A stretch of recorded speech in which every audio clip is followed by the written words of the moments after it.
So, in case you haven't heard my story yet, I live most of my year in Guanacaste, Costa Rica.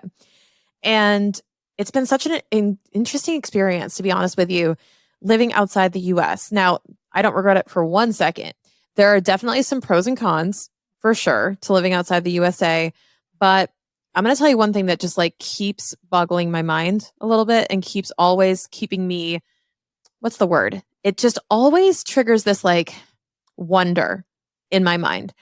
And that is how much of a blue ocean everything is down here. And I'm not talking literally about the ocean, even though it was quite beautiful. What I'm talking about is the concept of blue ocean, which is a book that I've recently read, which I'm going to link in the show notes. Blue ocean theory is all about how it's a blue ocean versus a red ocean. A blue ocean is kind of this untapped market, if you will. A red ocean is oversaturated. So if you're thinking of it that way and using that type of analogy, I realized how many blue oceans there are here in Costa Rica and how many red oceans there are in the States, but also how much opportunity there is down here. It's insane. So when you think about blue ocean, it came up when I was talking to my friends and how it's kind of fun to think about, but we have a lot of different foods here as an example. And it's a lot harder to get a good bagel, for example. We realize that like, hey, like we can't go to the store and get the same bagels or the same Thai food or some of the same burgers or steaks or whatever that we're used to back home. It's not worse. It's just different. And if you're used to a certain type of restaurant, you kind of miss the old places you used to go to. Like I miss the bagels back home, from Long Island that Jason's family would bring home. So, we can't get that down here. So we long for it. And what someone did in Liberia, which is the city close to us, is she started a company where she makes bagels. But what's so funny is, and people have done this with bagels, with pierogies, with Texas barbecue, with ribs, with sausages, with ice cream, whatever it is. People are finding the foods that Americans and Canadians are missing from back home, creating businesses around them, and doing quite well down here. And one would think of a little bagel shop back home in the United States. Like, is it guaranteed that that bagel shop is going to do really well? Maybe not. Depends on location, depends on demand, depends on saturation. But in general, I mean, at least where I grew up in Boston, there was a bagel place or a pizza place or a Chinese restaurant around every single corner. There was nothing special about a bagel joint, But down here, it's insanely special. Down here, it's rare. And what she did was she created this little shop where she made bagels homemade. They were really good. And she would bring them to the farmer's market, or she would take online orders. She would take orders through WhatsApp, and she would literally show up to your car parked outside of the grocery store. I'm not going to lie, it looked kind of like a drug deal where she would bring a plastic bag of bagels, a couple dozen, and you would give her money. She would give you the bag of bagels and you'd be on your way. And it's kind of fun thinking of it this way and going, it's so unique and so different that we buy these types of foods that we have to call, local vendors. We have to call individual people who make them in their own kitchens. And that's how we have to find these things because they're so rare. And it's something we take for granted in the United States because they don't have these types of foods down here. And I'm sure they feel the same way about the US when it comes to certain things that are really common down here. But what I realized in unpacking this was just how different our attitude is now towards certain foods and certain resources that are available down here, that really there's this massive blue ocean of opportunity. I mean, here's another example. I just bought a Drink Mate, which is their version down here of a Soda Stream.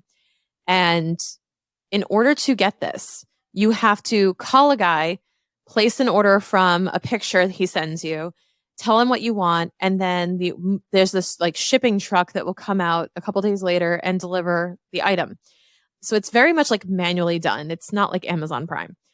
And we can do Amazon down here to some extent, but there's a lot of hoops you have to go through to get these types of things. So it's not as common as like going to a Target.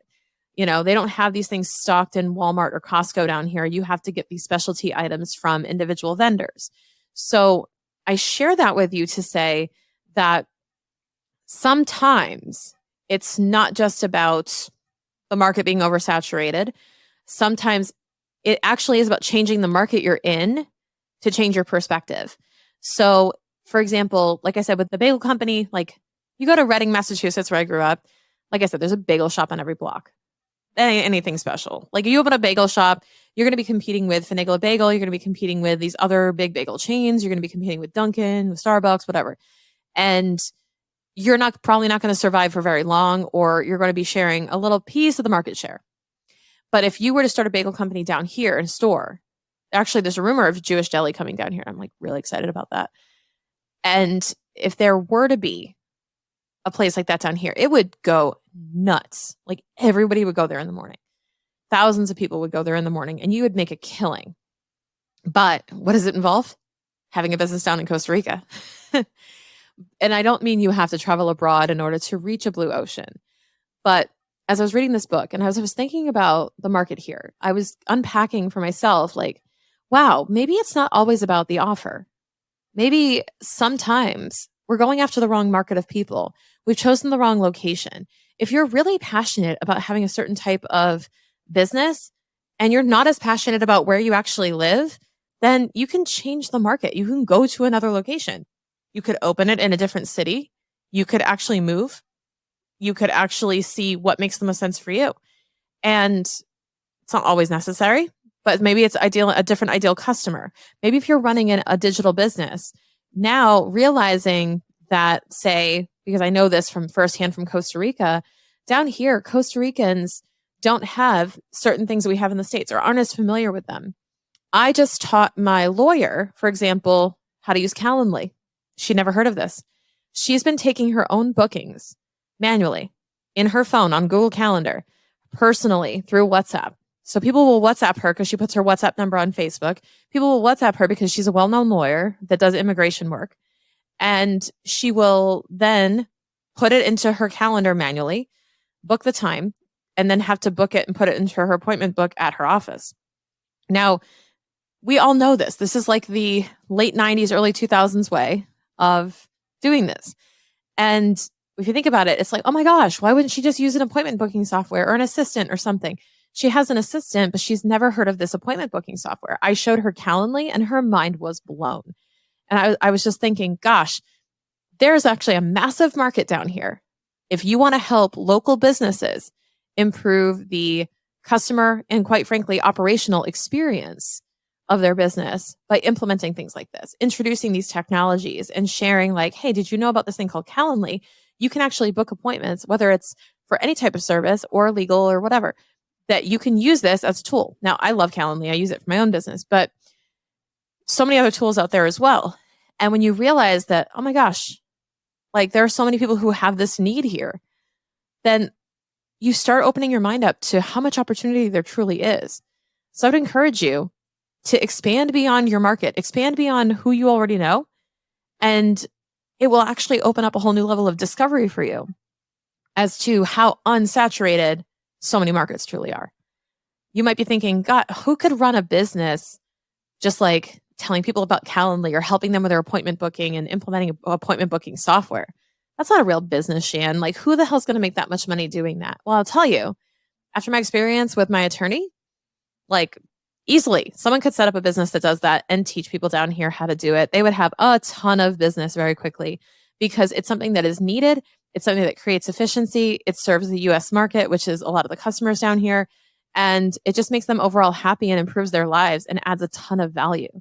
So when you think about what your product or service does in terms of value add, who really needs that right now? And don't keep your mind closed off to the people in your immediate circumference, your immediate vicinity. And you can actually expand a lot more, a lot faster if you're willing to open your mind up to serving other audiences, other markets, besides the ones that you are used to or the ones that you necessarily relate to. So I really wanted to share that insight with you today because it was something that really kind of hit me hard as I was thinking about the difference in how we acquire certain goods down here, how we shop, and how much fun we have learning new things, but also sharing what we know with the folks who live down here.